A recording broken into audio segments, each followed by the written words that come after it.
Online science class में आपका स्वागत है। प्रिय विद्यार्थियों, हम पढ़ रहे हैं परमाणु संरचना कक्षा 9 में। परमाणु संरचना का टॉपिक है। इसमें हमने पढ़ चुके हैं थॉम्सन का परमाणु मॉडल, रदरफोर्ड का परमाणु मॉडल और बोर के परमाणु मॉडल के बारे में बात कर रहे थे, जिसमें मैं आपको पिछली कक्षा में 2 अवधारणाएं बता चुका था। बोर परमाणु मॉडल की अवधारणाएं, बोर परमाणु मॉडल,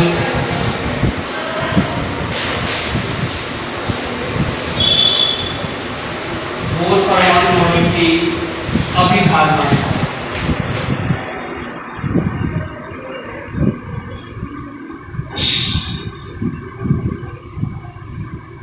बोर परमाणु मॉडल की अवधारणा में नंबर 1 में मैंने आपको बताया था कि इलेक्ट्रॉन एक निश्चित कक्षा में चक्रण करता है। पहली जो अवधारणा थी बोर परमाणु मॉडल की, मैंने लिखवा दिया आपको। 2 अवधारणाएं पिछली कक्षा में मैं लिखवा चुका हूं। पहली जो अवधारणा थी वो थी कि विचरण करने वाले, बताया गया था वर्तुलाकार जो मार्ग होता है, जो रदरफोर्ड थे उन्होंने बताया कि इलेक्ट्रॉन एक वर्तुलाकार मार्ग में, नाभिक के चारों ओर एक वर्तुलाकार मार्ग में चक्कर करता है। वही बोर ने, नील्स बोर जो थे, उन्होंने इस वर्तुलाकार मार्ग को एक निश्चित कक्षा का नाम दिया। उन्होंने कहा कि जो इलेक्ट्रॉन होता है वो एक निश्चित कक्षा में चक्कर करता है, एक निश्चित कक्षा में या कोशों में चक्रण करता है, भ्रमण करता है। दूसरी बात, जो दूसरी अवधारणा थी वो थी कि चक्रण करने वाला यह इलेक्ट्रॉन जब निश्चित कक्षा या कोशों में अपना भ्रमण करता है, चक्रण करता है, तो उसकी ऊर्जा का विकिरण नहीं होता, अर्थात उसकी ऊर्जा में कमी नहीं होती, उसकी ऊर्जा में ह्रास नहीं होता। ये 2 अवधारणाएं हम दे चुके हैं पिछली कक्षा में। मैंने ये दोनों अवधारणा लिखवा दी है कि ऊर्जा में कमी नहीं होगी, या ये कहिएगा चक्रण करते हुए इलेक्ट्रॉन की ऊर्जा जो है उसका विकिरण नहीं होता। और तीसरी जो अवधारणा है बोर परमाणु मॉडल की, ये 2 अवधारणा आप पढ़ चुके हैं, इसलिए हम डायरेक्ट तीसरी अवधारणा लिखेंगे। यहाँ पर थर्ड अवधारणा में आप लिखेंगे कि इलेक्ट्रॉन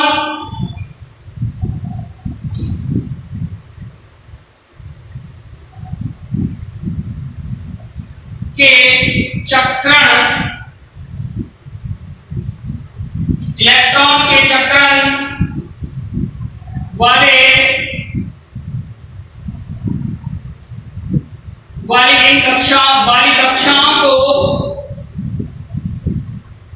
कक्षाओं को ऊर्जा स्तर कहा जाता है, ऊर्जा स्तर कहा जाता है। ये जो इलेक्ट्रॉन के चक्कर करने वाली जो कक्षाएं हैं, इन कक्षाओं को यानी कोशों को, कोश भी कह सकते हैं हमें, कक्षाओं को या कोशों को क्या कहते हैं, ऊर्जा स्तर कहा जाता है। इलेक्ट्रॉन जिन कक्षाओं में या जिन कोशों में चक्रण करता है, उन चक्रण करने वाली कक्षा व कोश जो है किस नाम से जाने जाते हैं, ऊर्जा स्तर के नाम से जाने जाते हैं, इन्हें ऊर्जा स्तर कहते हैं। ये बहुत ही अच्छा टॉपिक है।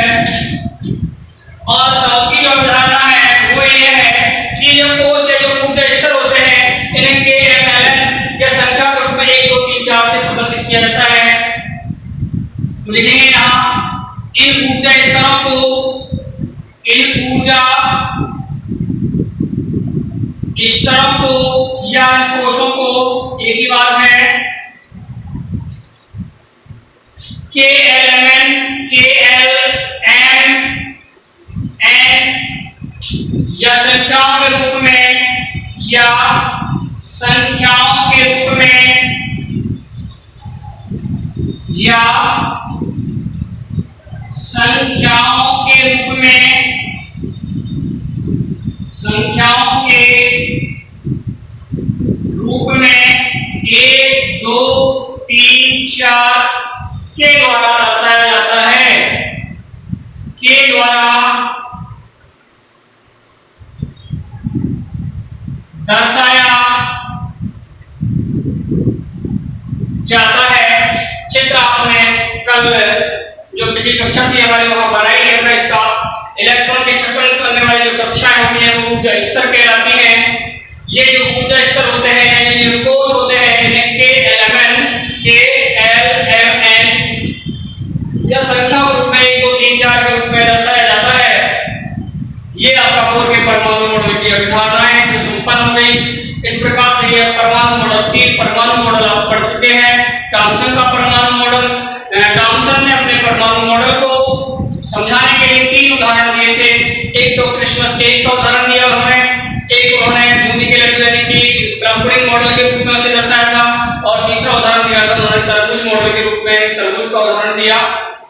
उसके बाद रदरफोर्ड जो था उन्होंने थॉमसन के परमाणु मॉडल की कुछ कमियों को दूर करते हुए अपने परमाणु मॉडल को सिद्ध किया, जिसमें उन्होंने नाभिक की खोज की और नाभिक के चारों ओर इलेक्ट्रॉन के जो दशा होती है उसको उन्होंने बताया कि इलेक्ट्रॉन के चारों ओर नाभिक के चारों ओर इलेक्ट्रॉन जो है वर्तुलाकार पथ पर एक वर्तुलाकार मार्ग में इलेक्ट्रॉन गति करता है, ये उन्होंने बताया। और निल्स बोर जो थे उन्होंने इन्हें कक्षा नाम दिया या कोश नाम दिया। ये जो वर्तुलाकार मार्ग है इस वर्तुलाकार मार्ग को कक्षा या कोश नाम दिया, जिसे बाद में इन्होंने ऊर्जा स्तर नाम दिया। उन्होंने बताया कि प्रत्येक जो कोश होता है उसकी अपनी एक निश्चित ऊर्जा होती है, इसलिए इसे क्या नाम दे दिया है, ऊर्जा स्तर। एक निश्चित ऊर्जा होने के कारण इस कोश को क्या नाम मिला, ऊर्जा स्तर।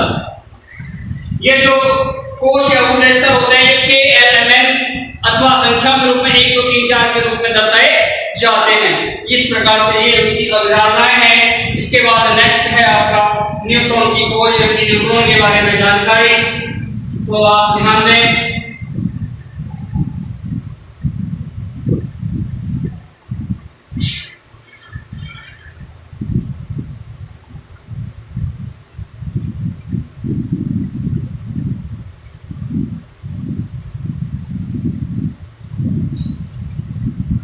न्यूट्रॉन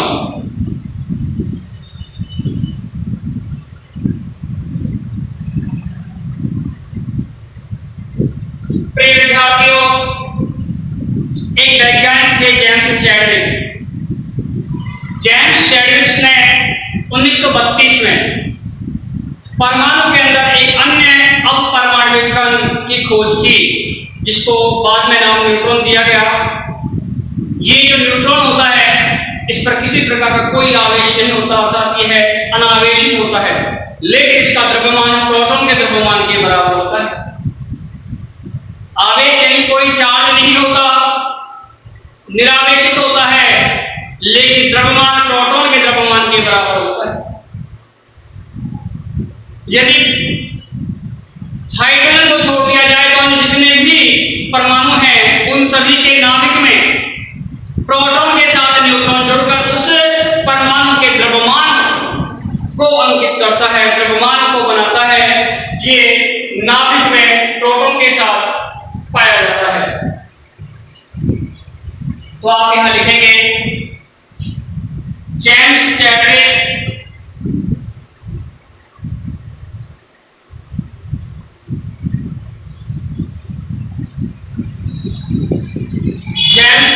ने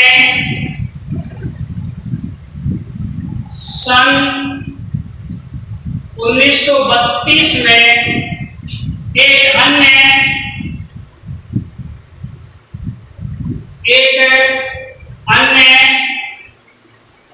अपरमाणविक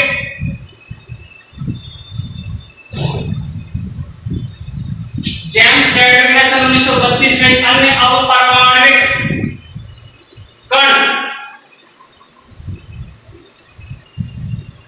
को खोजा।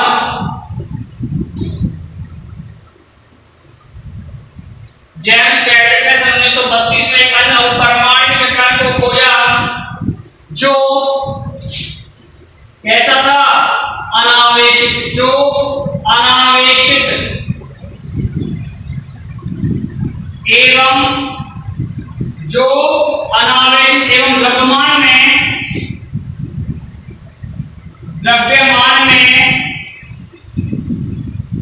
जो अनावेशित एवं द्रव्यमान में प्रोटॉन के बराबर था और जो अनावेशित एवं द्रव्यमान में प्रोटॉन के बराबर था,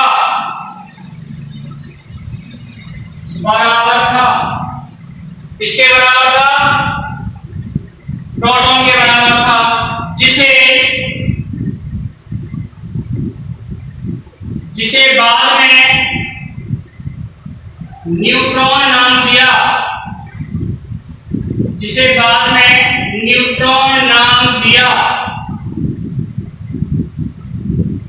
बाद में न्यूट्रॉन नाम दिया, अनावेशित एवं द्रव्यमान में किसके बराबर था? प्रोटॉन के बराबर था, जिसे बाद में क्या नाम दे दिया? न्यूट्रॉन नाम दिया। आगे इसमें देखो, हाइड्रोजन को छोड़कर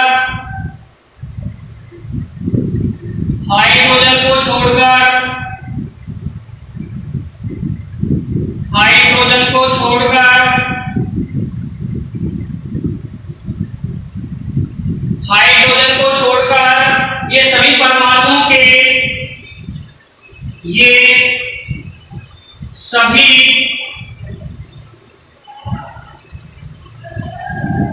परमाणुओं के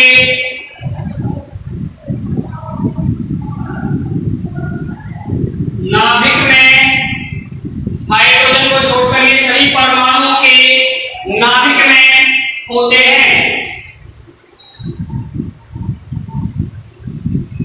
कहाँ होते हैं? नाभिक में होते हैं, लेकिन हाइड्रोजन के नाभिक में नहीं होते, क्योंकि हाइड्रोजन का परमाणु क्रमांक 1 होने के कारण उसमें न्यूट्रॉन की संख्या 0 होती है। इसे सामान्यतः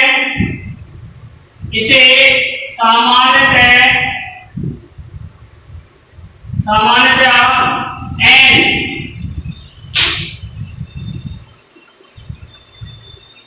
स्मॉल n से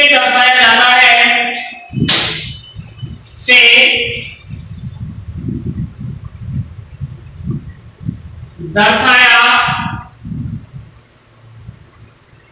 जाता है, इसे स्मॉल n से दर्शाया जाता है।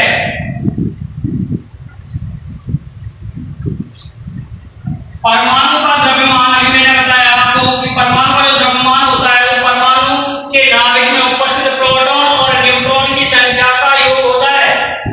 परमाणु का द्रव्यमान नाभिक में उपस्थित प्रोटॉन और न्यूट्रॉन की संख्या का जो योग है वो उसका द्रव्यमान कहलाता है। अभी मैंने बताया कि न्यूट्रॉन कहाँ होता है? नाभिक में होता है। तो नाभिक में पहले भी बता चुके हम, रदरफोर्ड महोदय ने बताया था कि नाभिक कैसा होता है? धनावेशित होता है, उसमें प्रोटॉन पहले से ही पाए जाते हैं और न्यूट्रॉन भी नाभिक में होते हैं। तो न्यूट्रॉन और प्रोटॉन दोनों जब मिल जाते हैं, मतलब दोनों का जो योग होता है वो उसका क्या कहलाता है? उस परमाणु का परमाणु द्रव्यमान कहलाता है। तो परमाणु का द्रव्यमान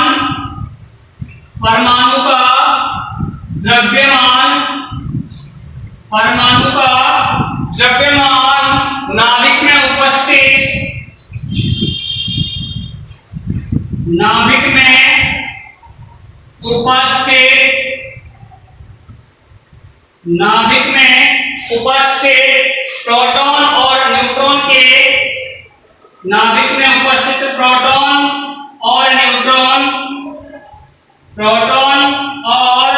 न्यूट्रॉन के नाभिक में उपस्थित प्रोटॉन और न्यूट्रॉन के द्रव्यमान के योग के बराबर होता है। द्रव्यमान के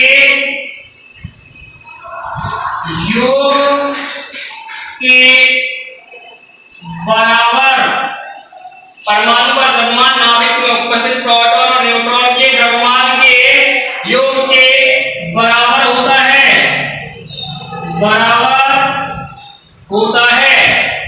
ये आपका न्यूट्रॉन है। न्यूट्रॉन के बारे में जेम्स शेल्डन ने 1932 में एक अन्य परमाणु कण को खोजा, जिसको बाद में क्या नाम दे दिया? न्यूट्रॉन। ये अनावेशित था, इस पर किसी प्रकार का कोई आवेश नहीं था। प्रोटॉन को खोजा धनावेशित था, इलेक्ट्रॉन को खोजा उस पर ऋणावेश था, लेकिन न्यूट्रॉन एक ऐसा अपपरमाणु कण था जिस पर कोई आवेश नहीं था, अर्थात ये अनावेशित था। इसका जो द्रव्यमान है वो प्रोटॉन के द्रव्यमान के बराबर है। हाइड्रोजन को यदि छोड़ दिया जाए तो अन्य जितने भी परमाणु होते हैं उन सभी के नाभिक में न्यूट्रॉन पाया जाता है। यह न्यूट्रॉन अब नाभिक में प्रोटॉन के साथ होगा, तो प्रोटॉन और न्यूट्रॉन दोनों का जो योग होता है उस परमाणु का परमाणु द्रव्यमान कहलाता है। ये हो गई तुम्हारे न्यूट्रॉन की चर्चाएं। लेकिन न्यूट्रॉन के बारे में व्याख्या कि न्यूट्रॉन के बारे में जेम्स चैडविक ने क्या बताया और न्यूट्रॉन क्या है, इसको कैसे खोजा। इसके बाद जो नेक्स्ट टॉपिक है आपका वो है विभिन्न कक्षाओं में इलेक्ट्रॉन कैसे वितरित होते हैं। बहुत ही अच्छा टॉपिक है। विभिन्न कक्षाओं में इलेक्ट्रॉन कैसे वितरित होते हैं, क्वेश्चन के रूप में लिखेंगे आप इसे। विभिन्न कक्षाओं में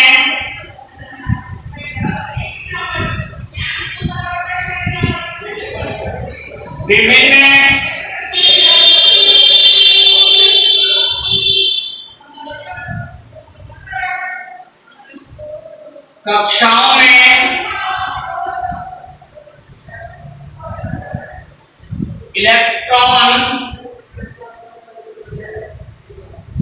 कैसे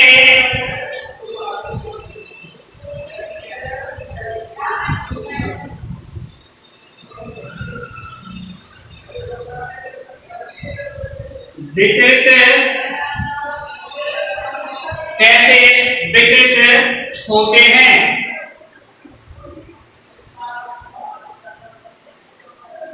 ये है आपका क्वेश्चन। बहुत ही अच्छा टॉपिक है बच्चों, आप इसे समझें। वैज्ञानिक को कहते हैं बोर और बरी। बोर और बरी, बोर बरी, बोर बरी, ये अलग अलग वैज्ञानिक हैं बोर और बरी। इन्होंने कुछ नियम प्रस्तुत, इलेक्ट्रॉनों को उन कक्षाओं में भरने के कुछ नियम प्रस्तुत किए। क्या प्रस्तुत किए? कुछ नियम प्रस्तुत किए और उन नियमों को बोर-बरी स्कीम के नाम से जाना जाता है। इस नाम से जाना जाएगा बोर-बरी स्कीम। बोर-बरी स्कीम, बोर-बरी स्कीम जो है उसमें पहला जो नियम है वो क्या है, आप समझें, ध्यान से समझना। बोर-बरी स्कीम के अंतर्गत किसी भी कक्षा में जो इलेक्ट्रॉन होते हैं उन्हें भरने का सूत्र होता है 2n²। इस इलेक्ट्रॉन की अधिकतम संख्या, मतलब किसी कक्षा में किसी कोष में अधिकतम इलेक्ट्रॉन कितने भरे जाएंगे वो सूत्र के आधार पर भरे जाते हैं। वो सूत्र है 2n²। n यहां कोषों की संख्या है। n क्या है? यहां कोषों की संख्या। n यहां कोषों की संख्या हो गई।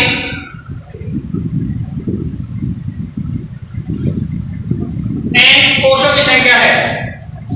किसी भी कक्षा में अधिकतम कितने इलेक्ट्रॉन आएंगे, कितने इलेक्ट्रॉन भरे जा सकते हैं, इसके लिए एक सूत्र का निर्धारण किया बोर-बरी ने और वो सूत्र था 2n²। n यहां कोषों की संख्या है। इसके आधार पर देखें हम कितने इलेक्ट्रॉन जाएंगे इसमें। तो देखो आप, मैं k कोष की बात करूं, k कोष की, तो k कोष में आपको पता है n बराबर 1 होता है। तो क्या हो जाएगा k कोष के लिए? k कोष के लिए 2n², तो 2, 1 का स्क्वायर, क्योंकि n के स्थान पर क्या लिखोगे आप 1, तो 1 का स्क्वायर कितना हो गया 1, तो 1 कितना हो जाएगा 2। तो पहले कोष में कितने आएंगे? k कोष में 2 इलेक्ट्रॉन आएंगे।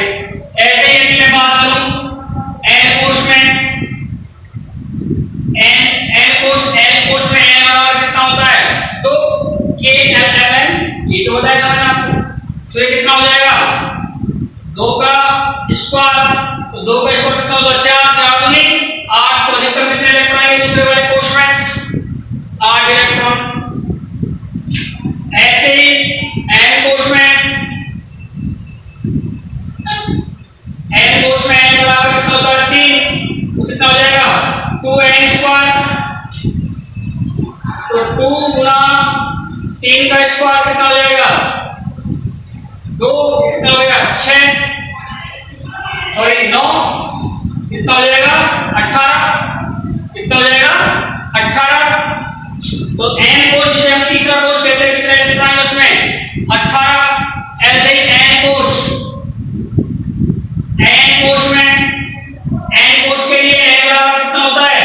चार कितने इलेक्ट्रॉन आएंगे 2n स्क्वायर फॉर्मूला लगा देंगे हम तो 2n स्क्वायर में दो कितना हो जाएगा n बराबर 4 तो 4 का स्क्वायर 4 का स्क्वायर कितना होगा 16 तो 2 गुना 16 होगा कितना हो जाएगा 32 इलेक्ट्रॉन कितने इलेक्ट्रॉन आ जाएंगे 32 इलेक्ट्रॉन आएंगे। इस प्रकार से हम किसी भी कोश में किसी भी ऊर्जा स्तर में किसी भी कक्षा में 2n स्क्वायर के आधार पर जो सूत्र है 2n स्क्वायर इसके आधार पर उसमें इलेक्ट्रॉन की संख्या को प्राप्त कर सकते हैं कितने इलेक्ट्रॉन उस कक्षा या कोश में आने हैं। ठीक है ये इसका फॉर्मूला है। बोर वाली स्कीम का पहला नियम यही है कि किसी भी कोश में या किसी कक्षा में उपस्थित अधिकतम इलेक्ट्रॉनों की संख्या 2n स्क्वायर नामक सूत्र से ज्ञात की जा सकती है जिसको आप निम्न प्रकार से ज्ञात करेंगे। तो लिखेंगे आप यहाँ बोर वाली स्कीम में पहला जो ये नियम है इसके बारे में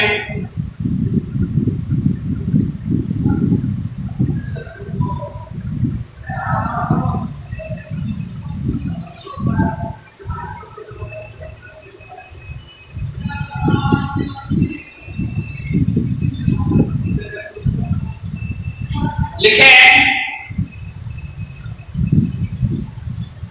परमाणु में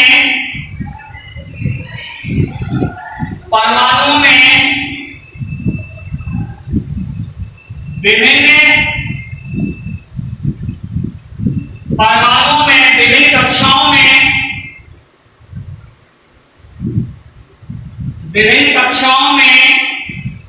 इलेक्ट्रॉनों के वितरण के लिए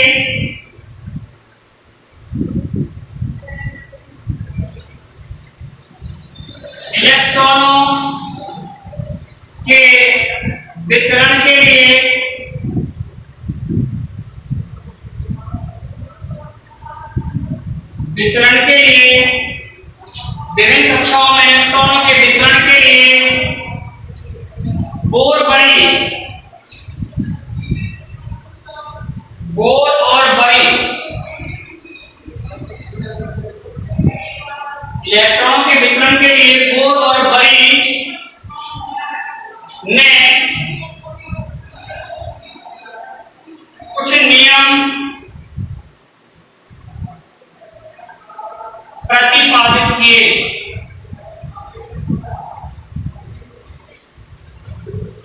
जिन्हें बोर बड़ी स्केल के नाम से जाना जाता है जिन्हें बोर बड़ी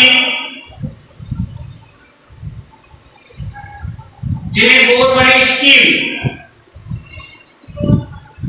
कहते हैं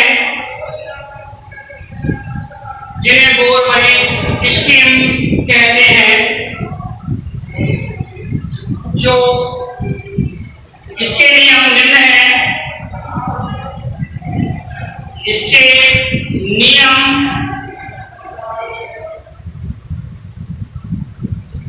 निम्न है नंबर एक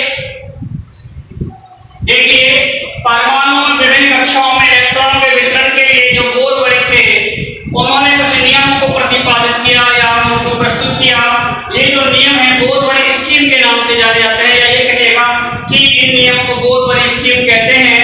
इसमें पहला नियम जो है वो मैं अभी आपको समझा रहा था कि किसी भी कक्षा में किसी भी कोश में अधिकतम इलेक्ट्रॉनों को भरने के लिए अधिकतम जो इलेक्ट्रॉन भरे जाते हैं उन इलेक्ट्रॉनों को भरने के लिए एक फॉर्मूला एक सूत्र का प्रतिपादन किया और वो सूत्र था 2n स्क्वायर। उसके आधार पर अधिकतम इलेक्ट्रॉनों को भरा जा सकता है। तो सबसे पहले देखेंगे हम इन नियमों के अनुसार किसी कक्षा में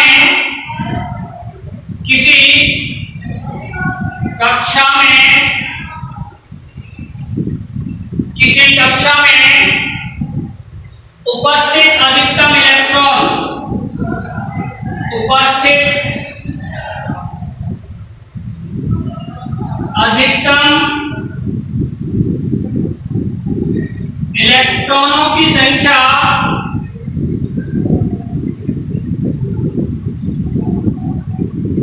इलेक्ट्रॉनों की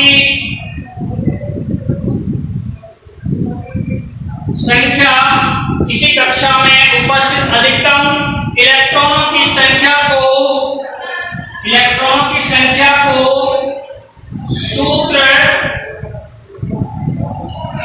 2n², सूत्र 2n² से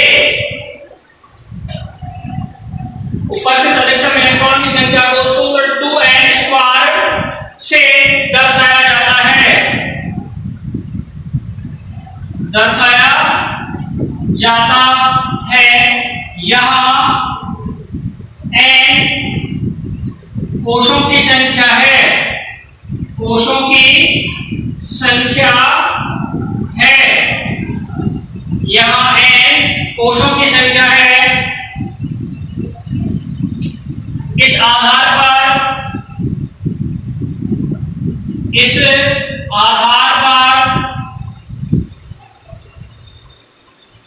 पहले कोश अर्थात के कोश में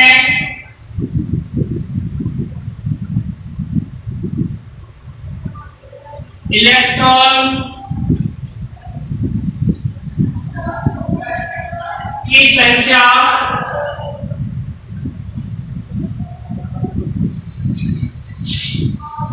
के बराबर के कोश है ना, तो के में क्या होता है n बराबर 1। के में के कोश के लिए के कोश के लिए के कोश के लिए n बराबर 1, फॉर्मूला हो जाएगा 2n²। तो 2 गुना 1 का स्क्वायर बराबर 2। तो पहले कोश यानी के कोश में कितने इलेक्ट्रॉन आ जाते हैं?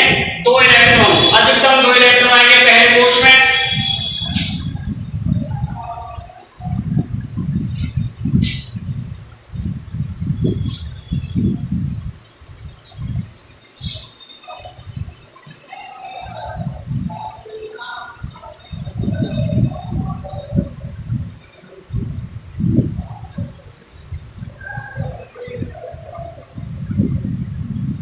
n कोश में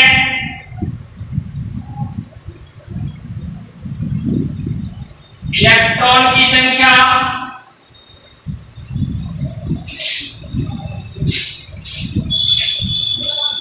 n कोश के लिए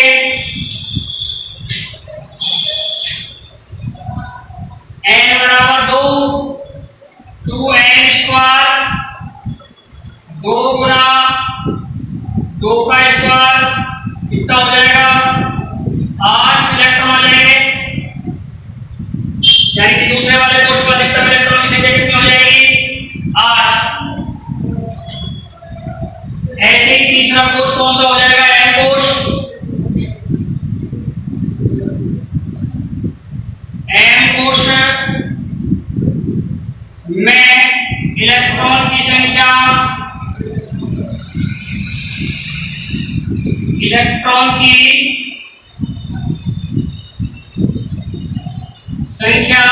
आप जानते हैं कि m जो कोश है इसके लिए n का मान कितना होगा? m कोश के लिए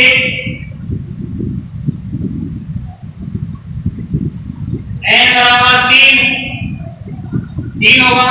तो क्या हो जाएगा? 2n², 2 गुना 2 का 3 का स्क्वायर हो जाएगा, और 3 का स्क्वायर कितना होता है? 9। तो 2 गुना 9 यानी कि 18 इलेक्ट्रॉन आ जाएंगे।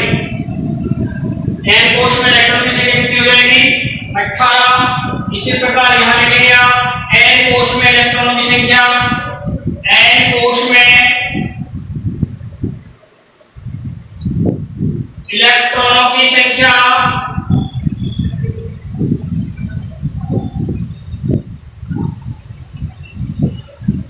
n कोश में इलेक्ट्रॉनों की संख्या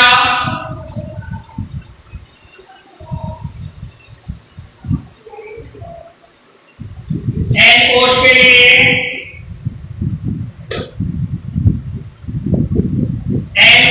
लिए n बराबर 4। सूत्र है आपका 2n², 2 गुना 4 का स्क्वायर, 2 गुना 8 16 हो जाएगा, 16 दूनी 32 इलेक्ट्रॉन हो जाते हैं। इस प्रकार से आप विभिन्न कोशों में इलेक्ट्रॉन ज्ञात कर सकते हैं। इस फॉर्मूले से आप 2s का जो फॉर्मूला है, इस फॉर्मूले के आधार पर आप इलेक्ट्रॉनों की संख्या ज्ञात करेंगे कि किस कोष में कितने इलेक्ट्रॉन अधिकतम आ सकते हैं। इसके बाद अगली कक्षा में आप पढ़ेंगे। तब तक के लिए धन्यवाद।